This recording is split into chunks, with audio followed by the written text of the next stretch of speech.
bring those in.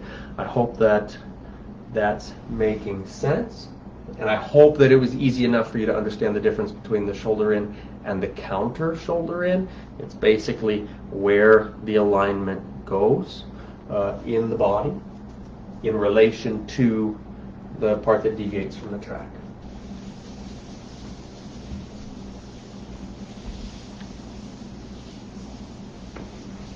Oh, someone's asking for a quick clarification on the last part. She understands where your hips and shoulders are, but she wants to know where your head and neck are. My head and neck, so as I mentioned earlier, David Koss is here. We're doing some jumping lessons for these couple of days, and so it's all about really look where you're going. I oftentimes will tell our dressage riders in their lateral work, pretend that I've put a neck brace on you so that you can't turn your head more than you turn your shoulder, and that's to keep the alignment of that. I think that that's really helpful, because what I find a lot of riders doing in the dressage is that they'll turn their head more and then they start kind of deviating, getting a little bit wonky in their body. I want to be almost kind of just looking as if I'm following my shoulders with my head and riding down the track with my hips. I hope that that makes sense there. Yeah, I don't want to be too owly with my head, you know. One of the things I think I should talk about also with that is, again, that inside leg is forward underneath us, outside leg back, outside rein against the withers or shoulder, inside rein open. One of the biggest faults that we have for as riders in our shoulder in is that we try to push it to make it happen, specifically with our inside leg.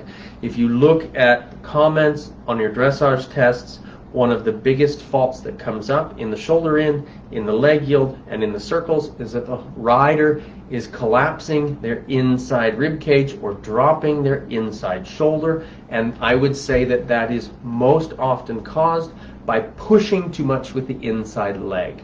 I want to fluff my leg, just like we were talking about, in time with the inside hind. Okay, my horse needs to feel the intention of my seat and feel the slight deviation that I go through there, but I'm not going to be pushing him sideways down the rail. Okay, it'll always happen. If you're sitting in your saddle at home right now, imagine you're pushing with your inside leg or your right leg, and what you'll feel is that that's going to contract you down into that side of your body. It's also going to heavier drive that seat bone down into the horse's back, which is going to block that inside hind leg from stepping more forward underneath your seat. Okay, so again, why I don't talk about seat bones too much is because I think we can get stuck in them. If I travel down here, what seat bone would technically be carrying maybe a little bit more weight, a little tiny bit, would be the outside, only in so much as I'm trying to free up space under my inside seat bone for my horse to be tracking underneath. Okay. Is a side pass just a different way of saying leg yield? Ooh boy. We're going to talk about side pass at the end. We're going to talk about side pass with half pass. And I'm going to make myself a note right now so that I don't forget that. Save that thought, save that question. We're going to get there. That's a really good question. They want to know where your chair is from. I have no idea. I have, I also have a saddle stool. Can't think of the name of it. I think the company's called Human Tool. They make a lot of really neat ergonomic therapeutic things. I take it, it's in the car with me all the time because I take it around teaching. It's basically like the seat of a saddle sitting on a ball. And so you can be stabilizing in it, and you can talk about your seat. And I had intended to bring that up, but I didn't have a stool tall enough to sit it on that would be stable enough. This is, I don't know, it's shaped like a saddle seat. My wife thought it was funny that I'd never seen one before, and she said that they use them a lot in nail salons. I have no idea. Pretty sure she got it off Facebook Marketplace at one point or another. So, or Amazon. Yeah, you can get it off Amazon, I'm sure. I wouldn't even know what to call it. Sorry. That's all the questions? Okay, great. I love that question. That's great.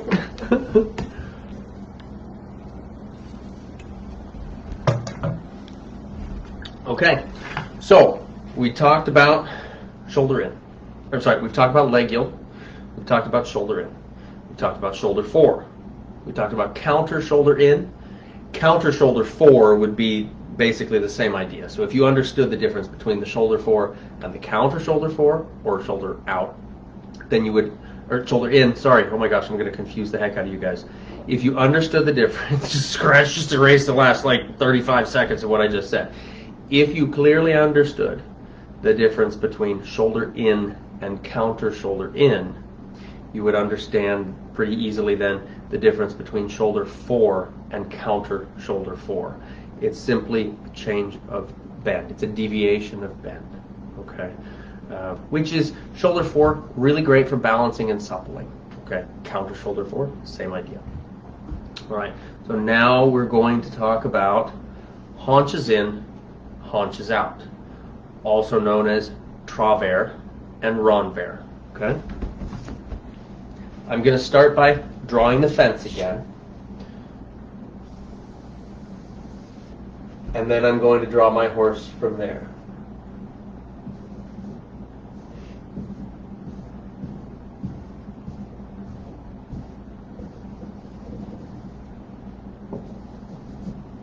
Okay, now, and again, if you guys printed your worksheets out, you have this, but so let's say I was continuing my 10-meter circle.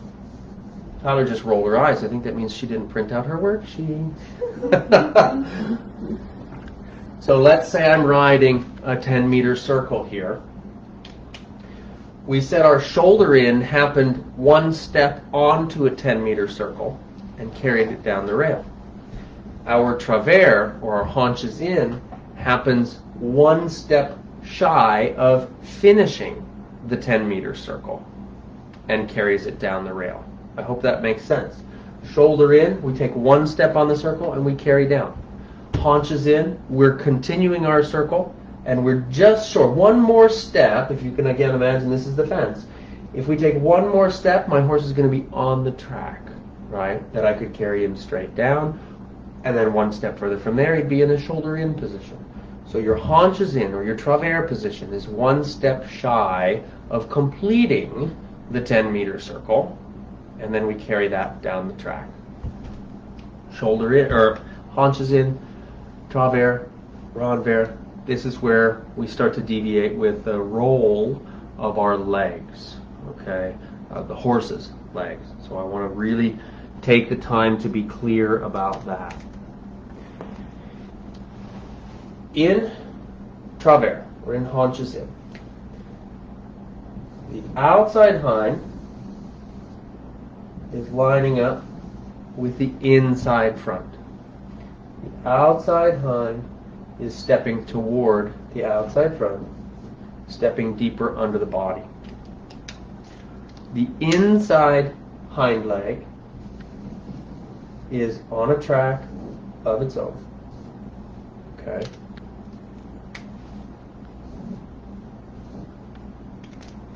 And the outside shoulder is on a track of its own.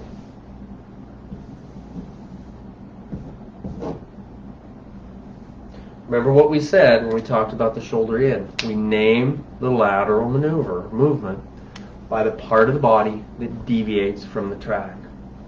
So the shoulders maintain the track, the haunches come in. Okay? By the nature of the haunches coming to the inside, the outside hind leg is stepping deeper under the horse's body. Because it's stepping deeper under the horse's body, it becomes the leg that's carrying more of the balance now. So this creates the outside hind leg as being the primary balancer and the primary driver. Okay. Outside hind, inside front become those primary balancers. Okay. The inside hind leg is now a stabilizer. The outside shoulder becomes more the leading leg. The outside shoulder really tells the body how to go straight. The inside shoulder helps to keep the balance as it goes. The inside hind helps to support the body in the movement, and the outside hind does the pushing. In the haunches in, or travers, the stifle gets most of the work. Okay, we talk about which joint does what, right? In the shoulder in, it's the hock. In the haunches in, the travers, it's the stifle. The hock in shoulder in catches the weight on the loading. The stifle in the haunches in catches the weight on the pushing. It's on the launching of that leg, or the driving of that leg, that the stifle takes more of the work. So hock on landing, stifle on pushing. Okay. And I reiterate these things because if you've got a horse that has hock arthritis, well, you're going to see some challenge here, but also motion is the lotion, right? Mobility is life. So we can help if we need to stimulate one joint over another. We can use our lateral work specifically to do that. Okay. If you've got a horse that's a little bit weak in the stifle, and let's face it, as riding horses, all of our horses are just weak in the back end. We're not strong enough, and that's what the idea of collection is. We work our horses to get stronger in the haunches so they can carry more weight back there, so they can be balanced and be collected. Collection is not just a face on the vertical. In fact, it's oftentimes the opposite of that. Because if we just focus on face on the vertical, most of our horses are going to drop to the forehand, and that's not collected, right? Collection, by definition, is that the horse is bearing more weight on the haunches than they are on the forehand under the weight of the rider. In this case specifically is how we're talking about it. So this changes the role and the responsibility of the legs, okay? The reason I talk about this so emphatically is that it changes how we operate the understanding then of our seat, okay? In the shoulder in and in the leg yield, I made sure that I got, in essence, I gave room to the leg that was stepping through, okay, which was the inside hind leg. In the haunches in, or in the travers, we need to give room to the hind leg that's going to be stepping under, but now that's the outside hind leg, okay? So this is where riders can get a little wonky, a little wiggly, and this is what I think is great about this masterclass, that we've got weeks to work on this stuff. And again, the replay of this is going to be, I think, for a lot of folks, really helpful in checking in with it. So hopefully you're understanding what's taking place in the legs. The shoulders are staying on the track. The hips are deviating to the inside, okay?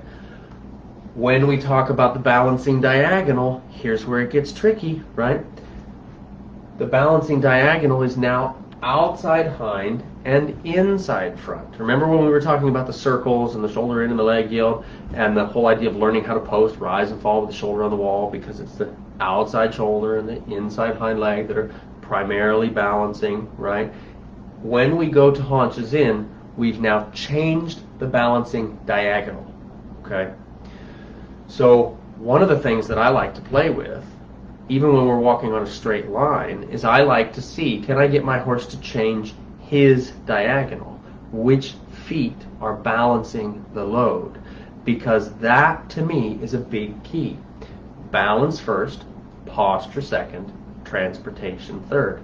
If I'm walking my horse straight, don't look at the picture of the haunches in this moment. If I'm walking my horse straight down the fence or on a regular circle, it's his inside hind and his outside front that are the primary balancers. If I want to change to haunches in, I need to change the balance into the other legs.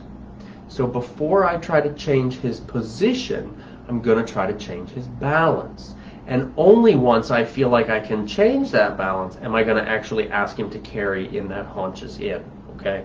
How do you feel the balance? That's going to take time and awareness of feeling which hind leg, which shoulder is carrying more weight as we go along, okay? Or carrying the balance as we go along. Again, we said ultimately we want each shoulder carrying equal weight. But to begin with, for most of our horses, that's not going to be the case. So the balancing diagonal is really important to be aware of, okay? If I have my horse going into haunches in, but he didn't change the balancing diagonal, it's not really haunches in, it's just a crooked horse. Just like if I go into shoulder in and he's not in the appropriate balance, if he's falling to the inside, he's just a crooked horse. He's not a horse in shoulder in, and therefore he's not going to get the benefit of the lateral movement. I hope that really makes sense. So when we talk about our aids, remember, Our hips guide their hips, our shoulders guide their shoulders. If I want his shoulders on the track because the haunches are deviating, my shoulders are going to maintain a position on the track. I need his haunches to come to the inside. So what are my haunches going to do?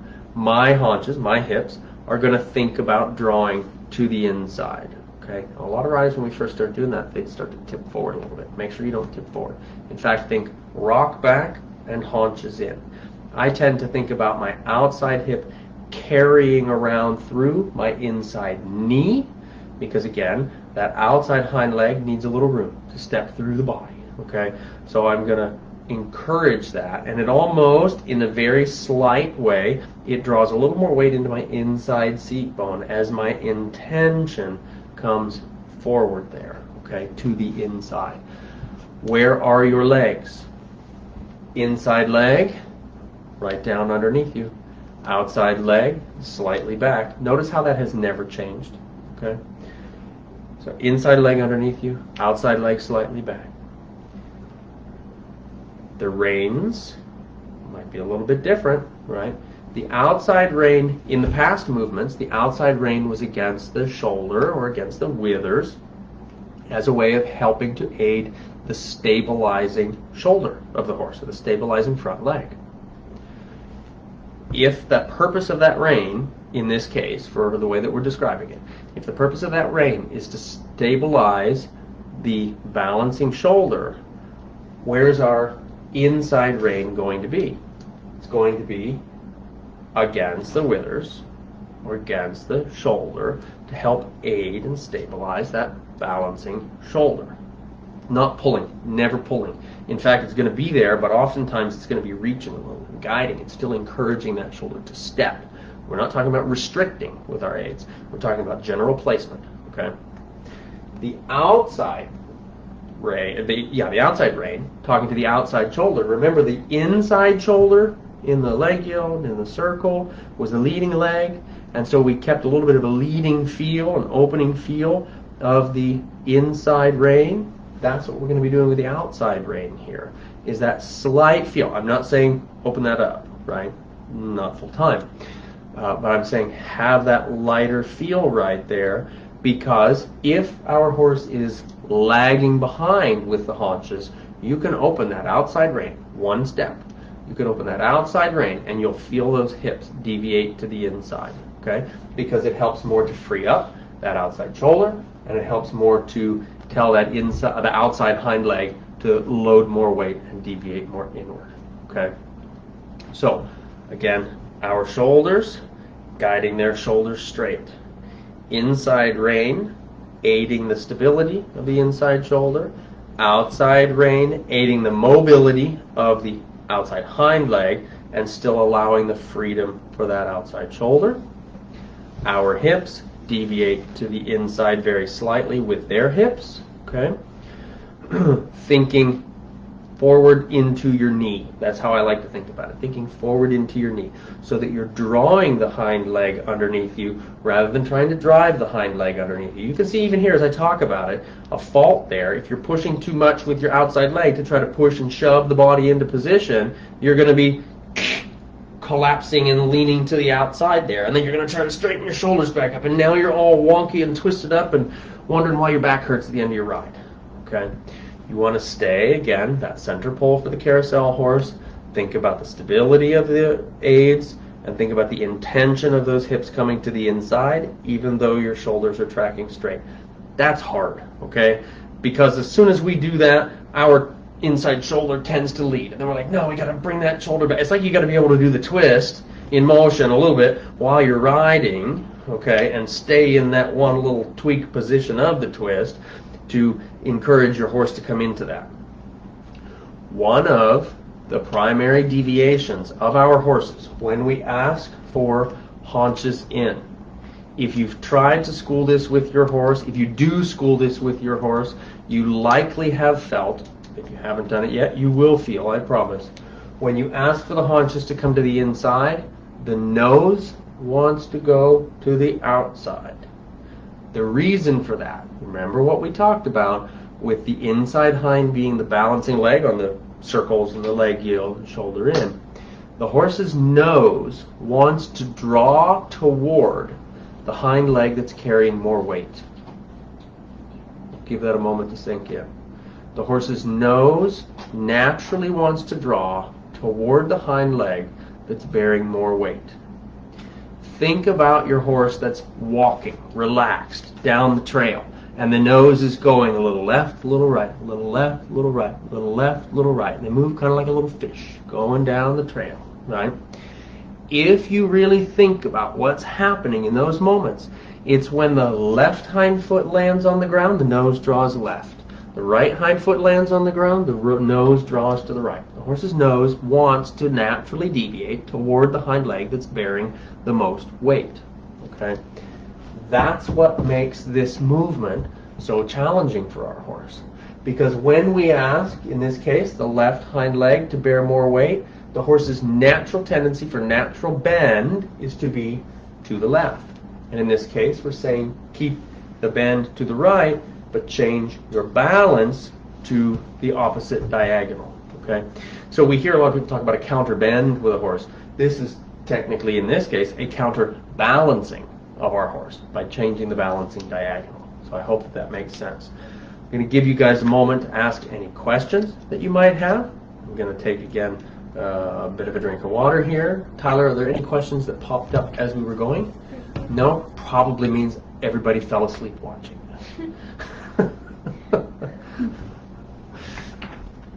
No funny comments?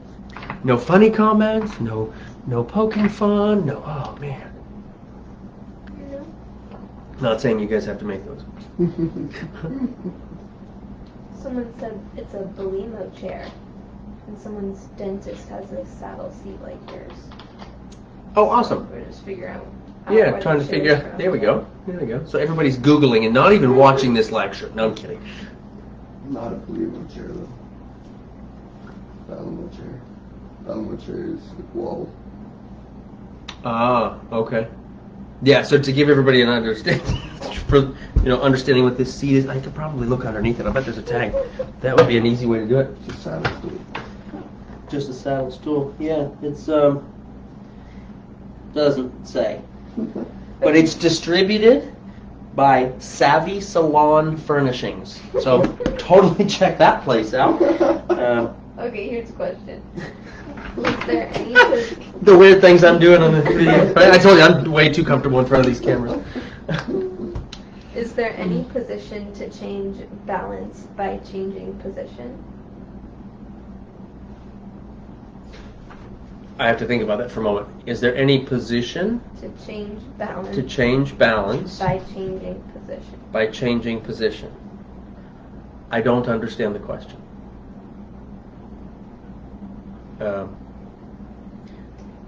So if you can ask that question maybe in a different way or help clarify for me what that means. I don't think I am following that.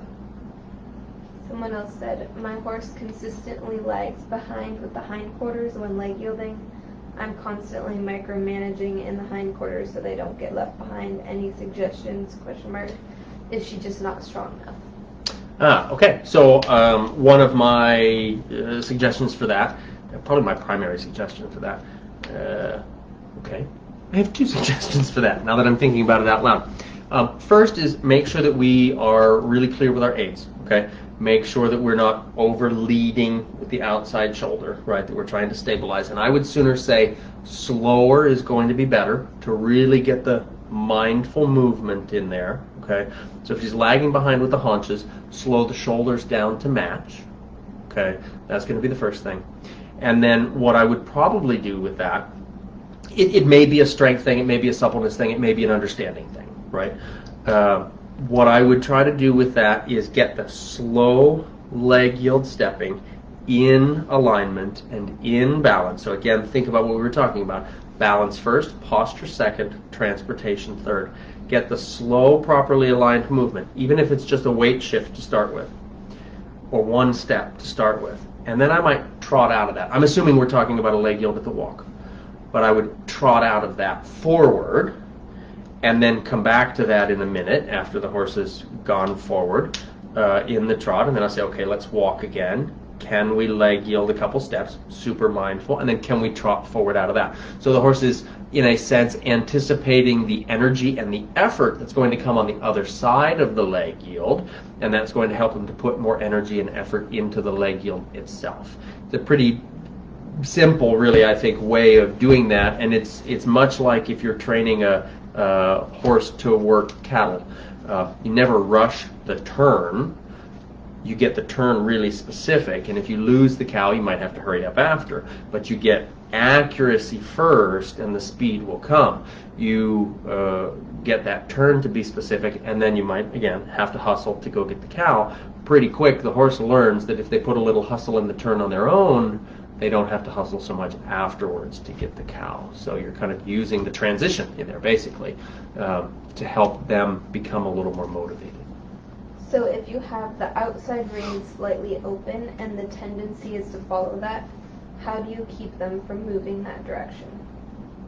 That's with the stability of the inside rein. Okay, and that's a fantastic question. So the reins are not restricting, but they're going to be helping. So we want to say, okay, you've got to be focusing this way. That inside rein is going to keep the proper flexion and the bend, and the outside rein is going to encourage, but it's not going to encourage more than what the inside rein can support. I hope that makes sense. And if that's the case, if we're running into that challenge with our horse, I'm going to slow it way down. I'm going to come back to the walk if we're trying to do more, or trying to do it in the trot or whatever. I'm going to come back to the walk, and I'm going to break it apart a step at a time, okay? Where we might make that circle and halt in that position, and then make that circle, come to that position, take one step and halt. Really breaking that down so that the horse develops confidence within that. And then releasing, we can either release straight forward, we can release to a circle, we can release across the diagonal, either way. But really kind of going back and building that slower, so that we know that the horse is truly understanding in their body what we're asking for them to do. And always keep in mind with all of our lateral work is the purpose is not to just contort the horse's body and move them sideways. You know, the purpose is for the physical development. If I go into the gym and I pick up a dumbbell and I'm swinging my arm around and swinging my body around to try to do a bicep curl, I'm not using my body in the right way. Am I getting that weight to come up into that position? Am I folding my elbow? Am I doing whatever? Yeah. But am I actually doing a bicep curl when I do that? No, I'm doing some wonky kind of a movement that my body can't benefit from, essentially. And in fact, it would end up breaking it down in other places as well. So always think the horse has to really understand clearly what it is we're asking for. So I will always go back to just slowing things down, take it more easy, so the horse is really understanding and really confident in what we're asking. I think this is a clarification to the first question. Okay. She said, she's just saying, how do you practice changing balance? How do you practice changing balance? That's a really great question. That's one of those things that seems really challenging. There's a thing in our brain-body connection, a phenomenon, stuff that happens in our brain and body connection that we refer to as the ideomotor response, which the gist of it basically means you can't think a thought without your body making a change. Carry that into the work with our horse. If I'm riding on a straight line, I want to just think inside hind to outside front, inside hind to outside front, inside hind to outside front, and that carries that intention. Sounds hippy-dippy woo-woo, I guess, I don't know. But you'll begin to feel that coming through with your horse, unless they're really terribly off balance that you need to help them. If you think outside hind to inside front, outside hind to inside front as they're walking, you will feel the balancing diagonal change. Okay? So again, it kind of comes down to intention to begin with, right? When we sit on top of a horse, we're plugged in, and in a sense, it becomes two nervous systems combined, right? That's one of our goals even, right, as looking for harmony and synchronicity and that sort of thing with our horse. It's that kind of combined awareness in a sense. So the the best way I would tell you to begin changing that is to just walk a straight line with your horse and really just feel, can I think about these feet? Can I think about these feet? And in a sense, you could also play a little leg yield to the right, leg yield to the left, leg yield to the right, leg yield to the left. And you get a horse to where you can hold them on the ready of a leg yield to one way or another. And that's going to be helping them to deviate and feel inside your body. Do you want to talk about lateral walks? Lateral walks? We can. Is there a way that you describe it or use it? It's like because it's a diagonal pair, but you don't really want it to be a diagonal as a walk. Right, right. Yeah. So I don't know if you guys were able to hear, but David was asking if I wanted to talk about lateral walks. A lateral walk, in the way that I'm understanding it, so correct me if you're thinking of it even maybe in a different way, a lateral walk becomes where the legs on the left side and the legs on the right side become more unified. So it becomes more of a pace, okay? For our gaited horse riders, we get pacey sometimes, right? And that can happen even in our regular horses. And you often see it in horses that are either really tense or get tense because of being held into kind of a, I want to say an artificial collected walk. And I would call it artificial because it doesn't have the relaxation. Are we kind of thinking on the same lines? Yeah. And that will cause, because of back tension, it will cause the feet on both feet on the left to synchronize in the movement. So then it becomes a pace. They kind of walk like penguins a little bit. If you've ever ridden a pacing horse, it kind of feels like you're on a penguin waddling. And one of the ways that I love to fix a lateral walk is through leg yield, right? Just releasing the spine, helping to get that suppleness in there, and becoming aware of that balancing diagonal can be a way to really help with that too. Yeah, that's a great one to think about. How can this be taught in hand? The haunches in. Can be taught in hand in a couple different ways. My preference with it when I'm working in hand is I would be in the bridle at this point, and I would be on the outside, connecting what was the outside rein that now becomes the inside rein, right? So we'll say I'm on the left side of the horse's body. So there's me. I'm connecting my right rein a little bit more and feeling that draws the left hind leg under the horse. And then my left rein, as necessary, can open to encourage also that hind leg, but to help maintain the straightness of the travel. Now there are other programs out there. Straightness training, for instance, is one that teaches that movement from a cue with the handler on the inside. That's totally fine, okay? You can totally do it that way if you want to. I'm not going to teach you how to do that because they do a better job of teaching it. One of the things that I'm, again, going to reiterate is always focus first on the balance, okay? Regardless of how you do it, regardless of how you ask your horse to go around, focus on the balance. If they are deviating inward in this position, but they're stepping too heavy onto the forehand, they're not in haunches in, right? To be in haunches in, we want to feel more the weight drawing to the haunches. We want to make sure that we're feeling the appropriate balancing diagonal, and then we try to carry the movement from there. When you're first teaching it, they don't always load to the haunches, right? But a real goal is that when you're riding any of your lateral work, you want to feel that the balance improves, that the balance deviates more to the haunches each time you ask for that lateral work to happen. That's how we know that we're getting the benefit, basically, of that lateral work. Can you demonstrate how to ride the diagonal at a walk and then change it? That's such a subtle thing, demonstrating riding the diagonal at a walk. So I'm going to stand up for this. It's so much... David's crawling around on the floor now. That's kind of funny.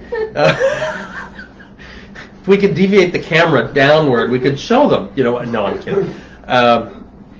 If I were riding inside hind to outside front, I'm tracking right. it would feel a little bit right hip through left knee, right hip through left knee, my hip, my knee, or that inside hind to the outside shoulder and the inside hind to the outside shoulder. I wouldn't be actively doing this, right? I really want you to understand that when we're walking, I'm not actively doing this. I'm thinking about becoming aware of that feel in this kind of scooping way, okay? When I want to deviate that, then I'm going to think about now left hind to right front and left hind to right front and left hind to right front. But when I'm riding it, I'm not like scooping and swinging one way for 3-4 steps and the other way for 3-4 steps. I want to just think, in my awareness, can I feel it? Can I flow with it? Can I feel it? Can I flow with it? Can I feel it? Can I flow with it? Believe it or not, it's simpler than it sounds. It sounds airy-fairy. It sounds hippy-dippy woo-woo. It always surprises riders when I start introducing that to them, and they just kind of fall into it right off the bat. And if you don't feel it, don't worry about it. Just kind of play with it every ride. Touch on it, try to increase your awareness to it. Don't pressure yourself, okay? Because as soon as we start really forcing down and pressuring ourselves to find these things, we're going to mess it up every time. Just kind of flow with it, kind of feel it, and just be in it. In counter-canter work, when we work towards having inside flexion, are we also working on having inside diagonal balance? I'm thinking we start with outside balance until they're stronger. The question is counter-canter. I know you said that they can hear you, but for this one I'm going to repeat it just so that I'm more clear of it. When we ask in counter-canter, when we get to the point where we, because in counter-canter to begin with, you follow what was the natural bend. So let's say you're tracking to the right, but you're on a left lead canter, right? You're going to naturally, to begin with, have a little bit more bend to the left. Ultimately, we get straight and then slight inside bend. The question was, do we aim to change the balancing diagonal? My answer is going to be no. We don't aim to change the balancing diagonal, because in the canter, the balancing diagonal is diagonalized. Changing the balancing diagonal in the canter is what we achieve when we get a flying change. A lot of times riders stress about what are the legs doing. If we think about changing their balancing diagonal, if they're capable of changing the balancing diagonal and they're understanding the aids, they will change their lead, okay? Because that's how the canter works. That's the organization of the legs. So we could say that our tempi changes is just constant, every stride, changes of the balancing diagonal.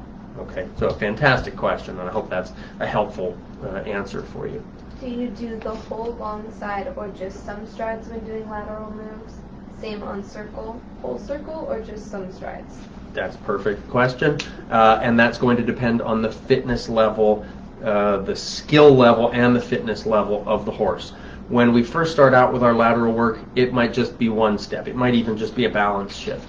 As we build up to it, we'd like to be able to carry around any position or any deviation from one position to the next for pretty much as long as we want. It's always going to be reliant on the horse's level of fitness. If we go too long, too far, too much, too hard, we're going to wear him out. We run the risk of really getting one sore if we're too obsessively focused on one movement or on all lateral work within it. So that's something really important to think about, is that when you start with your lateral work, so let's say you haven't asked your horse for any lateral work yet. You're not going to go out in your ride tomorrow and say, okay, now all we're focusing on is all these lateral moves. Oh, no way. Absolutely not. Your horse is going to hate me for that, right? You would touch base for a step or two, maybe in the leg yield, maybe in the shoulder in. When we're talking about haunches in, don't let me forget to talk about haunches out for Ron Bear. But when we're talking about haunches in, that's a more advanced idea for a horse. So that's something that I save that until the horse is really pretty confident with the leg yield, with the shoulder in, with deviating that way, with changing from shoulder in one way to shoulder in the other. Then we'll start talking about haunches in. You can initiate the conversation, but it's a more advanced conversation because it's a counterbalance conversation. And a lot of our young horses, or a lot of horses that aren't particularly strong in their balance, will travel a little bit with the haunches to the inside, especially in the canter.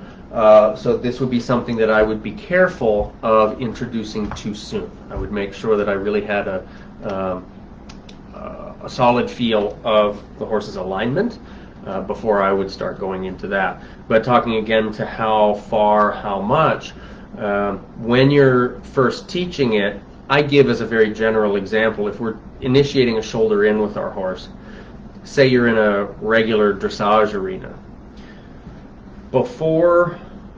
when we first start introducing that shoulder in, it might be 1 or 2 steps.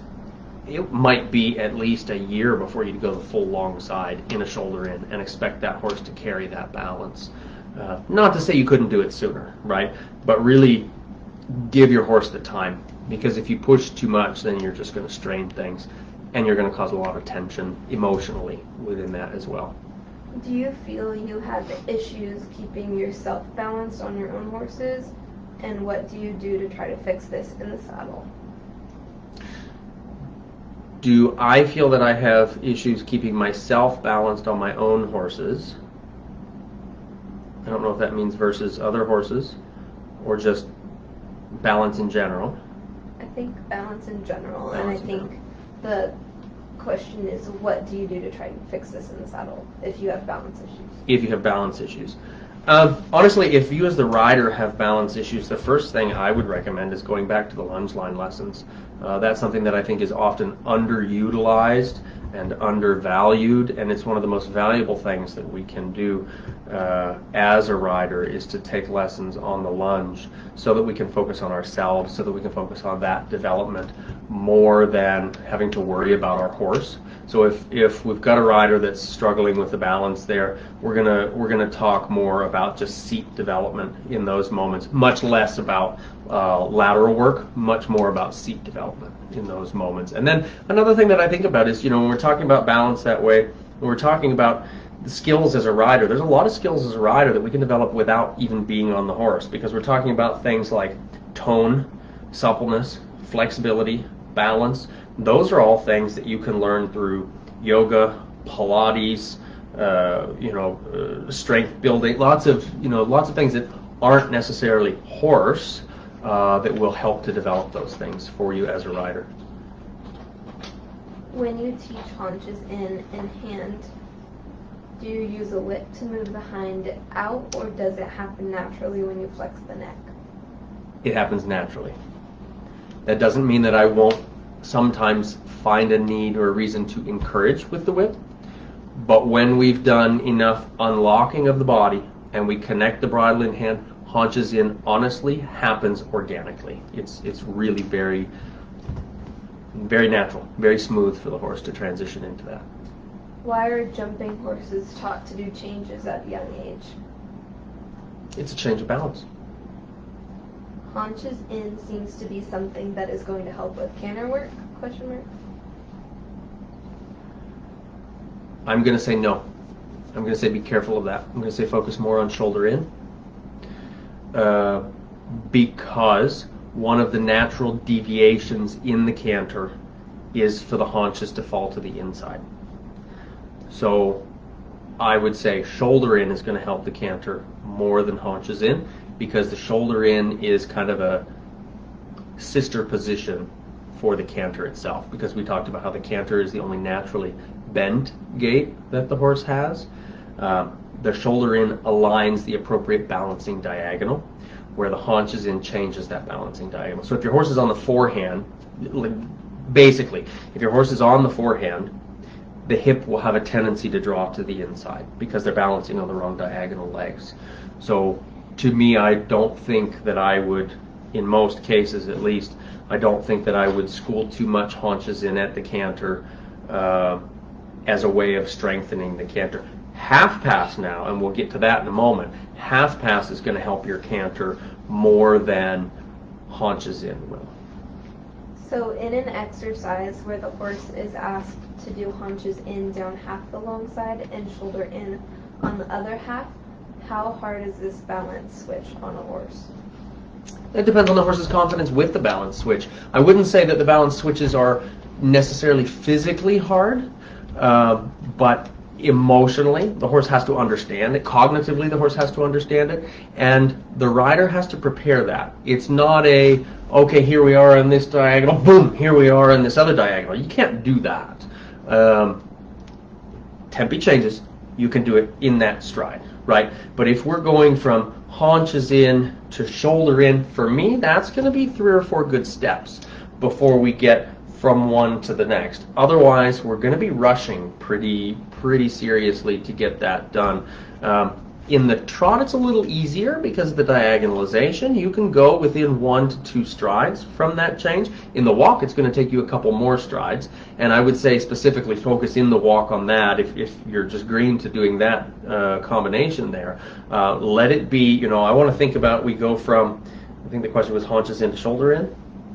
We want to go haunches in, the stride of haunches in, a stride of straight, and then a stride of shoulder in. But within that straight stride, now you have to change the balancing diagonal, right? So we're really thinking it's haunches in, outside hind to inside front, straight, and for that first stride of straight, it's still outside hind to inside front.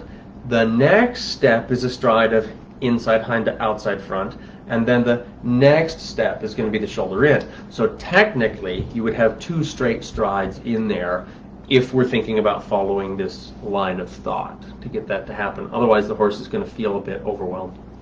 And the rider is going to feel rushed to get it to happen. That's it for now. That's it for now. Okay, great. So now we're going to talk about renvers or haunches out. If you've understood haunches in, going to be super easy because we're just going to change the position of the wall. Okay? Haunches in. The shoulders are guiding down the wall or the track, or whatever track you're on. I'm talking about the wall all the time with this because I think it's easier for riders to see. Especially if you're new at learning this, I think it's much easier to understand if we think of it from that perspective. When we go to haunches out, we don't need me on here anymore. When we go to haunches out, we're just changing where the wall is.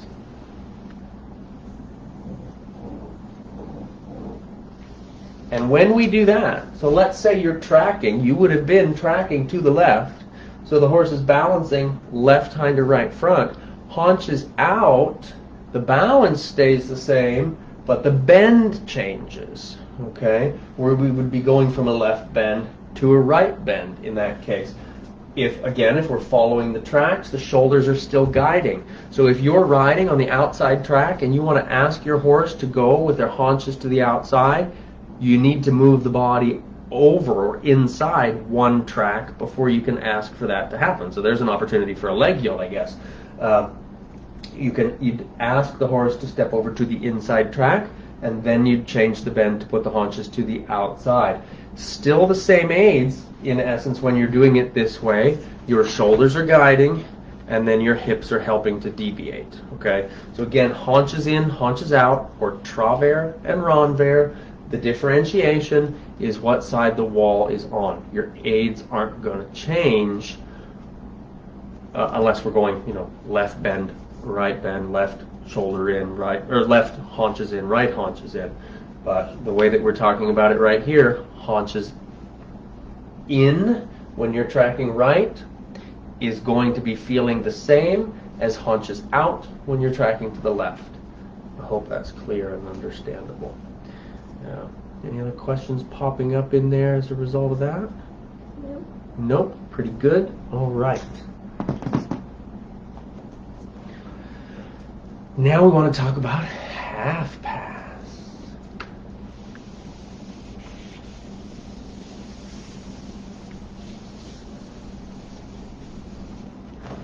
Actually, I'm going to take one moment to refill my water. That'll not take a peek. Just refill my water. David's heckling me in the background here. But I'm going to refill my water glass, and that'll give a chance if anybody's typing any questions for those to come in before we deviate and start talking about our half pass.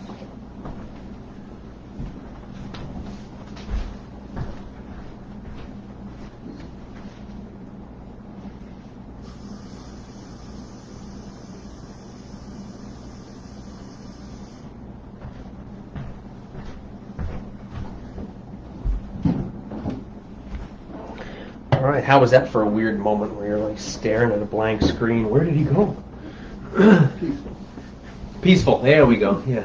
No more questions. A moment of quiet. No more questions? Okay, great. So we're going to talk now about half pass, okay? Actually, one part that I forgot to mention. So when we were talking about the leg yield and the shoulder in, we were talking about how those movements happen away from the bend. Haunches in happens into the bend. The movement happens into the bend, okay? I'm just looking at my notes and seeing that I have that marked down there. Half pass also happens into the bend, okay? So when we're talking half pass,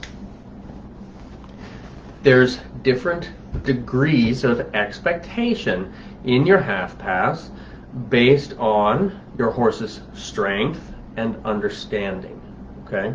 When you're first introducing your half pass, ready for this? It's going to be pretty simple.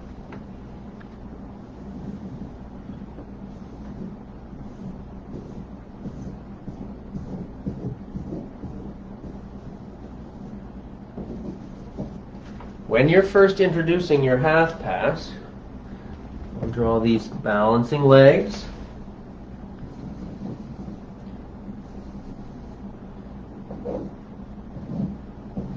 And the tracks that they're on.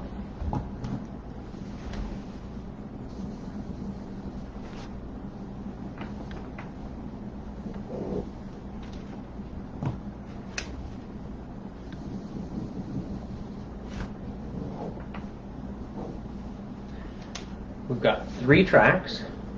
You can see the shoulders are leading and the haunches have deviated from the track. That probably sounds, for most of you, like what we just talked about with the haunches in. Imagine if I were to draw the wall right here. We've got a haunches in across the diagonal. That's going to be how you're going to introduce your half pass, okay? And for most of us, that's all you're going to need, okay? For, I should say, for a lot of us at least, for the fitness of your horse. The half pass is really, what's the most challenging about the half pass is that you don't actually have the wall as your point of reference. So you've really got to have your control because you're coming across the diagonal, basically, or across a diagonal and guiding your horse across. As they get stronger and as we work more in the higher level, there becomes a bit more sideways in there. The more sideways we get, the more it becomes, I'll say the closer it comes to what we refer to as a full pass. Okay? Where the horse, oops, I did that wrong, sorry.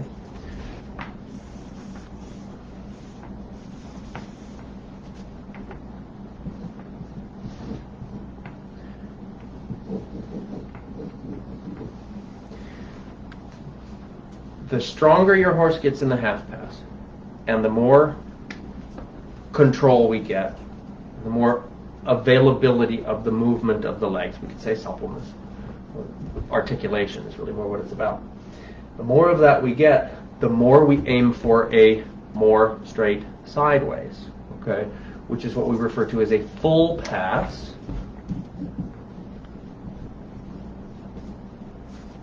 Now you would be doing this at walk, at trot, and at canter.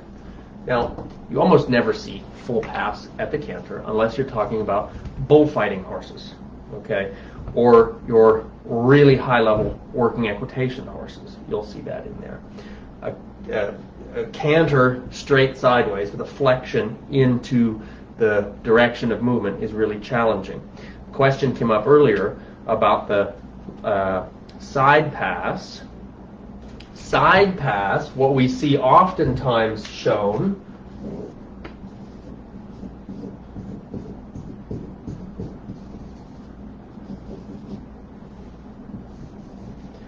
side pass would be similar to full pass, except the horse generally is looking away from the direction of travel. Okay, so it's kind of like side pass, the horse looks where they've been. Full pass, the horse looks where they're going. And that's a way that I would talk about this being different from a leg yield also. In the leg yield, the horse looks where he's been. Flexion would be the other way. In the half pass, the horse looks where he's going. Okay, the difference is obviously, as you know now, with the balancing diagonal for the haunches in. The reason I talk about this is that we work for it, we aim for being able to go more straight sideways. If we think about in your higher level dressage test, your canter zigzag, if you're only going in your haunches in across a diagonal, you don't have enough room for your zigzag for the test there, right? We need more reach, more articulation of the legs, but we can't build that in too soon. That would be really overwhelming, really demanding for the horse.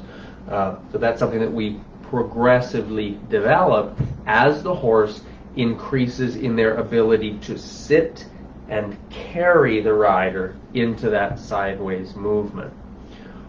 When we do this at the canter, okay, so somebody was talking about haunches in at the canter, I would do more the half pass at the canter than the haunches in, even though they're very similar. This half pass, because you're across the diagonal, because you're going without the fence, you've got to really be in control of the horse's shoulders. They can't use the wall as like emotional support or something to mentally lean on. They've got to really be striding and following your seat. So half pass is great for that. Leg yield in the canter is also really great for developing the canter. Now, some classical trainers would argue that there is no such thing as a leg yield in the canter, and they would talk about a plie in the canter. Technically, in the walk and the trot, in the leg yield, the legs cross. Same thing in the half pass. The legs will cross in the movement a little bit. In the canter, because of the way the horse's pelvis works, in the canter, there's a jumping to the side, but not a crossing of the legs. So this gives us more rotation of the pelvis when we're working in the canter than it does in the walk and the trot. But that's also, it's because of the footfall that slightly deviates that we could say that we have a plie, not a leg yield, even though it's essentially the same thing. And again, then the half pass is also, in a very similar idea. So leg yield, again, is going to be suppling and creating more jump.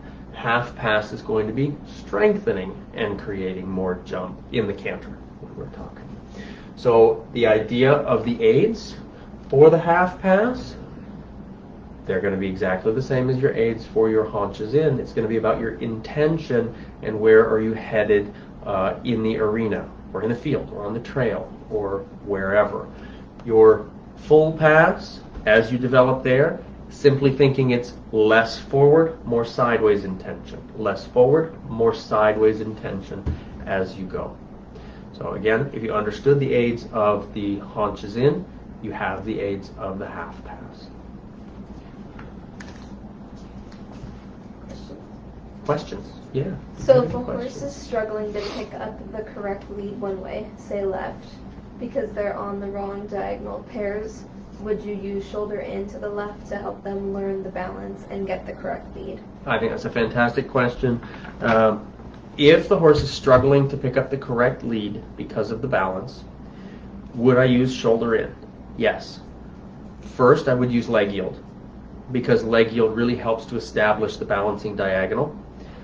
But your shoulder in is going to be helpful also. Okay, I'll oftentimes on a circle leg yield the circle more open and then ask for the canter. And specifically in those moments when we're talking about the horse in a loss of balance, I'm going to leg yield outward until they release the nose and kind of come down slightly in the neck, relaxing in the neck, down toward the inside rein. You'll feel that happen, and that's going to be the moment when the outside lumbar spine, when the low back is going to be its softest. And that's going to be the perfect opportunity for them to come through in that canter. Okay. I have a horse that is very tight in his hamstrings. I'm working on backing in hand to help him. Is it helpful to do lateral work at this point, or is that too much to expect?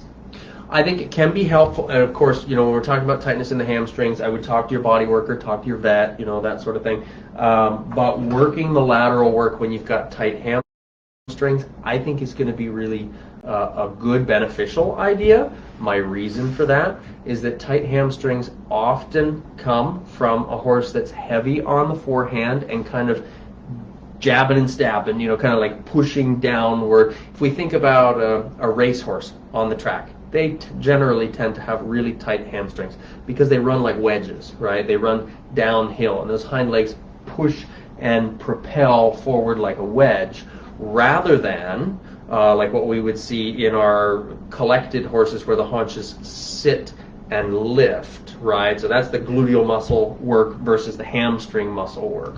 So the rein back, as this person mentioned, is fantastic for softening and unlocking that, helping to coil the pelvis and build more of the gluteal muscles. And your lateral work is definitely going to help with that also. Yeah. What is the point of doing a haunches out? What's the point of doing a haunches out? Suppleness and control, primarily.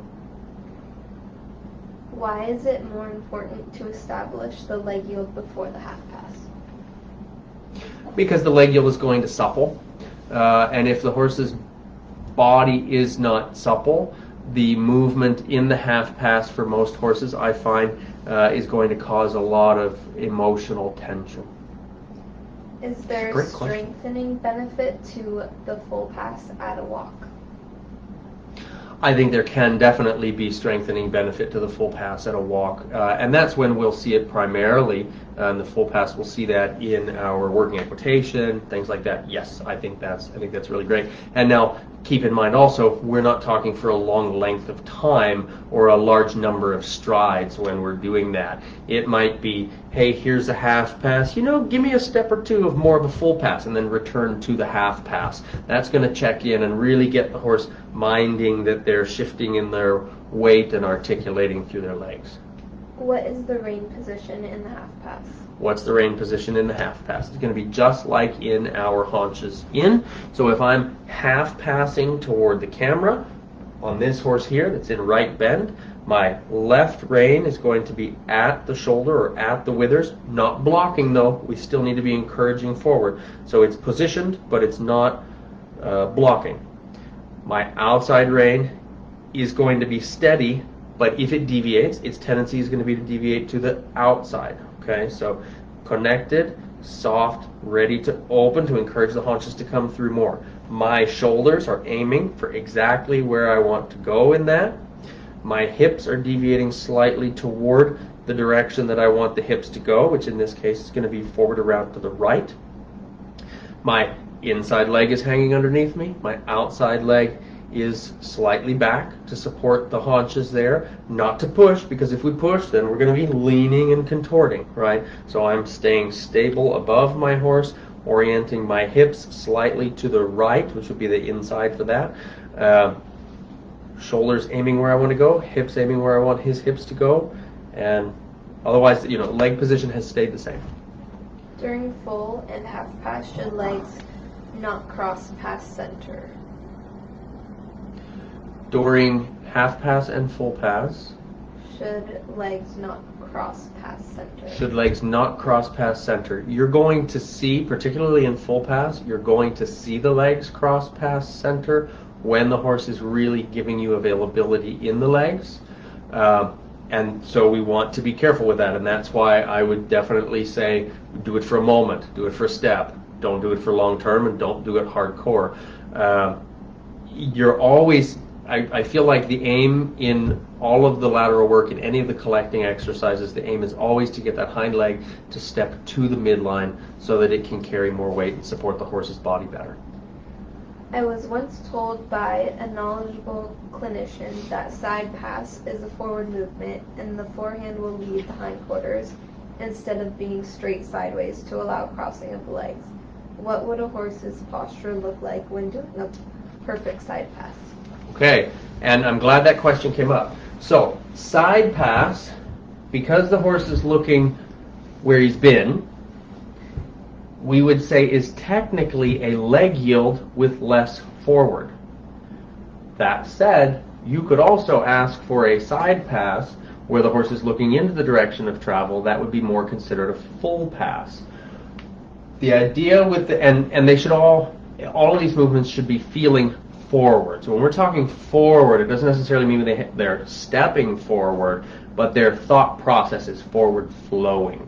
Okay, the leg yield keeps the same balancing diagonal as what the forward walk would have been, or what the circle would, whatever, as we're tracking at whatever gait, I guess, it keeps the same balancing diagonal.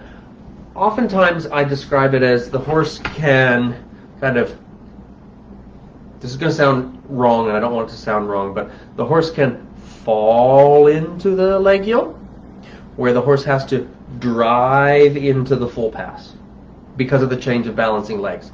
It's not that we're asking our horses to fall in the leg yield. That's just kind of a picture in my mind. If you can see that, if I'm bending to the right, my right hind is stepping under, my left front is guiding, it's easy for me to kind of drift into the leg yield versus I have to change that balancing diagonal and now drive into the full pass. Both have their place, both have their functions and their purposes. To me, it's going to just be depending on which one you want for what you're doing. That's it for now. That's it for now. All right. Well, gang, I want to thank you so much for tuning in for this, for catching this live. I don't even know how long we've been going here, but it's been a minute. It's been quite a few minutes. Again, to let you know how the rest of this is going to work, we're going to be having a Q&A on, what did we say, Tuesday, I believe it is, so that you'll have had a chance to process through the video. If you're catching it after the fact, you've got a chance to take notes, and we're going to have that Q&A based on just clarifying everything here in this video. If you have more questions, might be best to log them, save them, rather than bringing them up in this video. I'll do my best to try to check back in on this video and answer the questions that have been missed, or at least bring them to the Q&A.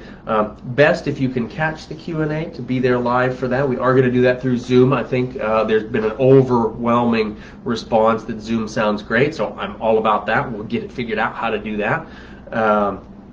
So that'll be this Tuesday coming at 6 p.m. also, just as we aimed for with this lecture here. And I apologize for being a couple minutes late to this one, but we're going to, once this finishes, I'm going to release the leg yield video module in the guide for leg yield. I'm going to post that link in there for you. It's a YouTube link, but it's a unlisted YouTube link, so please don't just go sharing it with everybody. Try to keep that within the group here. I felt like that was going to be the easiest way, YouTube was going to be the easiest way for us to get that available so that we can just click and have it there. Because the video itself is just over 20 minutes of me working with one of my horses, also coaching Tyler with her horse, and then working that horse in hand as well. So you see the breakdown, and it's specifically focused on the leg yield. The Q&A that's coming up this Tuesday is going to cover all of these things, any kind of clarification that you need. But then next week's Q&A is going to be on the leg yield itself. So we're going to try to keep that, as much as we can, more specific to leg yield Q&A. We can bring in other things if we need to, but I want to try to keep it building individually for each module as we go. So hopefully this has been helpful for you. Hopefully this hasn't completely, overfilled your cup. Hopefully you've got a lot of great notes. And I'm going to be signing out here. Thank you guys so much. Don't be afraid also. You've got just over a week to play with the leg yield before we have the Q&A. This gives you a chance to work with your horse, to run into some hiccups and, oopses and things like that. And some successes, obviously, as well. Don't be afraid to post, some videos. Post a few minutes of you and your horse working on the leg yield. I'll probably try to choose a couple of those videos, if you get to posting any, and we can maybe discuss them during the Zoom Q&A. We can put a little bit of coaching in there. I can't promise to be able to coach everybody's video on that, but it would be great if some of you get the chance to get some film there of you and your horse working on the leg yield, whether it's on the ground, whether it's under saddle, whether it's a horse that has been doing leg yield for 10 years or one that's just starting and maybe it's your first day asking. And I think that would be great as a group for everybody to be able to learn from everybody else also from that aspect. And that's something that we'll do for each of these movement modules as we go. So again, gang, thank you so much for those of you that were able to catch this live and stick with me the whole time through this. I really appreciate it. And for those of you that are catching up afterwards, I look forward to any questions that you might have and look forward to catching up with everybody again on Tuesday for the next Q&A. Thanks so much, gang.